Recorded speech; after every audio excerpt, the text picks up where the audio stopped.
Fala galera, beleza? Eu sou o Léo, professor e plantonista de Geografia do Poliedro, e estamos aqui reunidos hoje para resolver essa questão número 9, a questão 9 dos complementares do livro 1, frente 1, capítulo 4 de mineração, ok?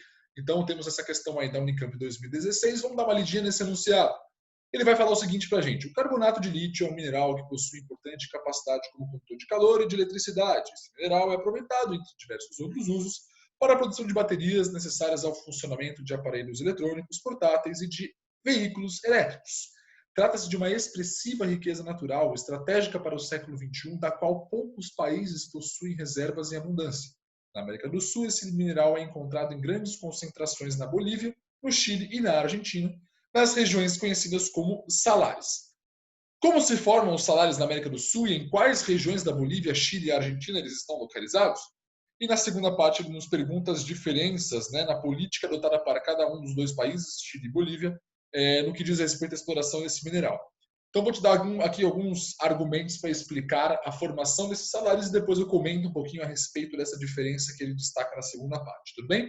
Na primeira parte da questão, é importante a gente primeiramente identificar em quais partes do território destes países a formação desses salários acaba ocorrendo. Então, vou dar um exemplo para vocês, que é um dos exemplos mais famosos de salários aqui na América do Sul, que é uma formação que a gente encontra no território da Bolívia, particularmente. Bom, temos aqui numa parte do território boliviano, uma região que a gente conhece como altiplano boliviano. Lembrando que o território boliviano ele é atravessado, em parte, pela Cordilheira dos Andes, numa outra parte que ele tem uma altitude, uma formação do relevo já mais plana, Estamos aqui numa transição para a região amazônica, então o território boliviano ele tem duas partes, dois compartimentos com características completamente distintas. Nesta área aqui, particularmente, que nós chamamos de altiplano, e como o próprio nome sugere, o que a gente encontra aqui? Um relevo alto e plano. Okay? Estamos em meio à Cordilheira dos Andes, então a altitude aqui é bem elevada, okay? Mas, por outro lado, é uma área da cordilheira em que nós temos uma declividade relativamente menor. É como se fosse uma pequena planície em meio à grande Cordilheira dos Andes. Tudo bem? É mais ou menos essa a lógica. Então, observando numa outra imagem, dá para a gente observar aqui essa característica desta parte da região, que acaba assumindo essa altitude e essa declividade, especialmente, um pouco mais plana. Tudo bem? O que acontece neste local? Especialmente durante as épocas de temperaturas mais elevadas, especialmente durante o verão, a gente acaba observando aqui uma tendência de degelo, de derretimento da neve da montanha, da neve que fica no topo da montanha. É frequente você observar isso em áreas muito montanhosas, em áreas de altitude muito elevada. Essa neve, ao se derreter, ela vai acabar formando cursos d'água temporários, riozinhos que vão se deslocar do topo da cordilheira em direção aqui ao altiplano. Nessa outra imagem dá para a gente ter aqui também uma noção. Temos alguns rios que vão se formar nessas áreas, saindo das áreas da cordilheira e se deslocando em direção ao altiplano. Essas águas, ao escoar por sobre o relevo, elas vão eventualmente desgastar este relevo. Elas vão eventualmente ocasionar um processo de intemperismo físico e químico nessas rochas. E por conta deste processo, nós temos, portanto, uma tendência de dissolução dessas rochas e transporte de partes dos materiais que antes estavam ali ligados às rochas, como partes constituintes desses blocos rochosos, parte desse material agora vai ficar em suspensão nessa água, que eventualmente vai escoar por sobre o relevo e se acumular nessas partes mais baixas. Inclusive, interessante que a gente também tem a formação de alguns lagos aqui, Então, por exemplo, o Lago Titicaca, esse um pouco mais ao norte aqui da imagem, é um lago famoso formado também no território boliviano, de acordo com esse mesmo processo que eu estou te descrevendo. Então, o que eu posso, portanto, concluir nesse primeiro momento? Por conta da existência dessa área que a gente denomina como altiplano boliviano, formam-se aqui, eventualmente, alguns lagos e alguns cursos d'água temporários pelo resultado aí do degelo das neves das montanhas. E essas águas são especialmente carregadas de nutrientes, de sais, de íons que vão ser soltos, que vão ser dissolvidos das estruturas rochosas através desse processo de temperismo químico. Um outro comentário importante é o fato desta região ser uma região muito seca. Estamos no topo de uma cordilheira, uma região que dificilmente possibilita a formação de chuvas. Você não tem ali uma possibilidade direta da formação de chuvas muito intensas nessa região.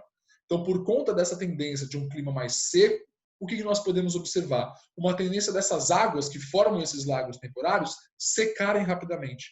E aí, através da secagem dessas águas, a gente observa a formação de grandes depósitos de sais. Por que depósitos de sais? Opa, esses sais são justamente os sais que estavam ali misturados àquela água que escoou por sobre a cordilheira que se acumulou no altiplano. Então, o que você pode considerar? Opa, a neve das montanhas derrete, esse derretimento das neves vai formar cursos d'água temporários que vão se deslocar do topo da cordilheira em direção a essa área mais baixa aqui do altiplano. E nesse processo, uma série de sais, né, uma série de nutrientes minerais vão se perder das estruturas, vão ser dissolvidos e vão se acumular nessas águas. Se essa água se acumula aqui, ela pode formar ou um lago salgado ou então um salar, caso toda essa água seque. Então, os salares, eles são literalmente grandes superfícies recobertas por sal. São grandes desertos de sais formados pelo acúmulo desses sais associados justamente a esse movimento das águas, ok? Então, reparem aqui nessa característica, né? Uma grande área plana, no fundo dá para ver ali uma montanha, que seria justamente um dos locais de onde esses sais provém, tudo bem? E é interessante, né? É um local bem particular, é um tipo de formação bem particular. Nós encontramos isso ao longo de praticamente toda a Cordilheira dos Andes, né? Mas destaque especialmente para essa região que eu estou te mostrando aqui, que é o Salar do Uyuni, nessa região que eu estava te mostrando aí no altiplano boliviano. Bem, quem foi, né? Quem visita esse local, inclusive, fala que é uma paisagem assim surreal, né? Como a superfície é muito branca, ela reflete muito a luz, então a paisagem tem essa cara, aí você não consegue distinguir muito bem o que é céu, o que é horizonte. Deve ser um negócio bem legal. Tudo bem? Então, moral da história, né? Voltando aqui à questão, moral da história. Como se formam os salários da América do Sul? Os salários da América do Sul se formam pela secagem de corpos d'água, de corpos hídricos, né? Corpos hídricos como lagos internos, lagos fechados, ok? É um processo que ocorre especialmente naquela região que a gente conhece como altiplano boliviano, então uma área, né, de altitude elevada, mas de declividade especialmente plana em meio à cordilheira. E aí você pode descrever da seguinte maneira. Então, você pode considerar que os salários da América do Sul se formam pelo acúmulo de águas carregadas de sais nas regiões dos altiplanos, águas essas que são provenientes do derretimento das neves. Na medida que essa água seca nas regiões do altiplano, resta ali o sal acumulado, que vai justamente dar origem a estas grandes aglomerações de sal, aos chamados salares. Entre os sais se acumulam, está lá o carbonato de lítio que a questão menciona. Então, não preciso nem entrar no mérito do porquê de ser o lítio, dessa perspectiva química do processo. É só pensar nessa lógica que eu descrevi. Dá trabalho, né? Dá trabalho chegar a esse raciocínio, é uma questão bem particular, bem específica, mas seria mais ou menos essa a ideia. Tudo bem? Então, dito isso, temos aí então a primeira parte respondida. Na segunda parte, ele nos pede aqui uma diferença nas concepções políticas adotadas acerca da exploração desse recurso mineral. E aqui eu vou ser bem breve, tudo bem? Vou ser bem breve para não nos aprofundarmos tanto nessa discussão para que o vídeo não fique tão extenso. Basicamente, o Chile ele adota uma perspectiva de que os recursos minerais presentes no subsolo do país não são propriedade exclusiva do Estado, enquanto a Bolívia adota uma legislação no sentido contrário, né, em que o Estado monopoliza toda e qualquer atividade de mineração, ou em outras palavras, né, os recursos minerais existentes no subsolo de um país, não necessariamente as atividades de exploração deles, ok? Falei de um modo meio confuso, me desculpe, mas os recursos presentes no subsolo, assim como acontece também no Brasil, ok? São de posse do governo, são de monopólio federal, tudo bem? Então, a gente pode considerar que o Chile está mais alinhado a uma perspectiva, digamos, mais liberal ou neoliberal, né? E o Chile, inclusive, tem um histórico de alinhamento a esse tipo de perspectiva política e econômica, né? É algo especialmente presente na sociedade chilena há alguns anos já, tudo bem? Então, o Chile vai adotar essa postura que facilita, em grande medida, a atuação de empresas estrangeiras nesse tipo de mercado.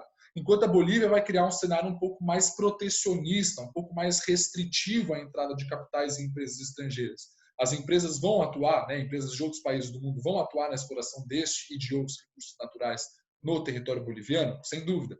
Mas a entrada e a participação dessas empresas neste mercado de recursos minerais na Bolívia, ela tem uma série de normas, de impostos, de taxas, de mecanismos de compensação financeira que não existem, eventualmente, em um cenário de maior abertura, como é o caso do Chile. Então, basicamente, a diferença é essa, tudo bem? Novamente, né, o Chile adota uma postura um pouco mais liberal, um pouco menos, de atuação estatal, enquanto a Bolívia tem essa outra característica de uma legislação um pouco mais incidente, de um panorama um pouco mais protecionista em torno dessa atividade.